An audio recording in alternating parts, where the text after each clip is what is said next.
Hi everyone. Today I just wanted to have a bit of a chat to you about what some people fondly refer to as the sandwich generation. It's a term you may have heard of that describes Gen Xers. So those are people in their late 30s, 40s and 50s who, the reason they're called the sandwich generation is essentially because more and more we're finding people in that age bracket are dealing with both elderly parents and children who are still financially dependent on them. And the reasons why this is becoming more common is obviously because of medical advances. We are more likely now to have elderly parents. And the other thing is that children are now living at home for much longer, and it's happening at quite an alarming rate. So obviously that presents some challenges both financially and otherwise. There are things that you can do to be a bit more prepared for that. And the first one is to work on a budget. So it is important to sit down and understand your expenses, see what are non-discretionary expenses and what are discretionary expenses, and see if there's any room to move. You might be able to create a little bit more fat in your budget that might enable you to help both your parents and your children. So it is really important to understand where your money is going. The second one is to plan ahead. If you foresee this being a problem in the future for you, or a challenge in the future for you, that it is important that you put aside extra money now in advance, knowing that as you're heading into retirement, you may obviously have to help both your parents and your children financially. It is a good idea to plan ahead.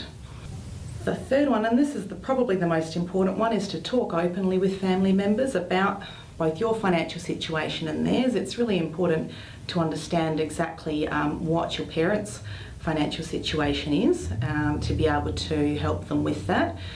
And it is a bit of an uncomfortable conversation to have, but it is really important to understand and make sure that your parents have wills and powers of attorney in place to see what financial situation that they're in, whether they indeed need help or whether they can use their own resources first.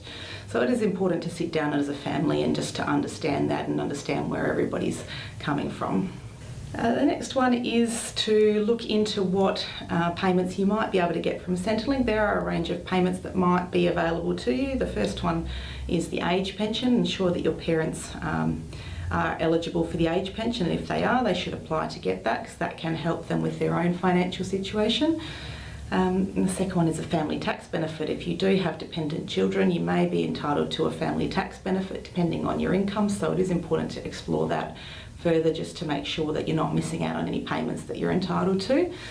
And another one might be Austudy. If you've got adult children that are studying, they might be entitled to Austudy. That might be able to help with their school fees and so forth. So be sure to contact your local Centrelink office to see if you are eligible for any of those payments. Alternatively, you can come in to see your financial advisor and we can talk those options through with you and see if you are indeed eligible for any of those payments.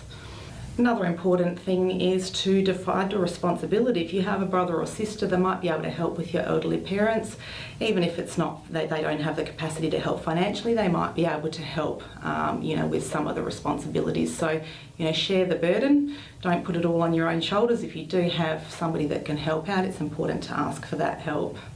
And lastly, and probably most importantly, is to put yourself first. It is really important that you have put yourself in a position where you're not struggling in retirement. So it is important to, balance out helping out your family with ensuring that you have sufficient funds to retire comfortably as well. So it's sit down with your financial advisor and work out a plan. It's a really good idea to forecast what you're going to need in retirement and how much you need to save now in order to do that, and then to see if you do have any capacity to help out family members as well.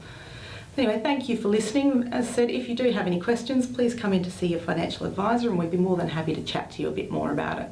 Thank you.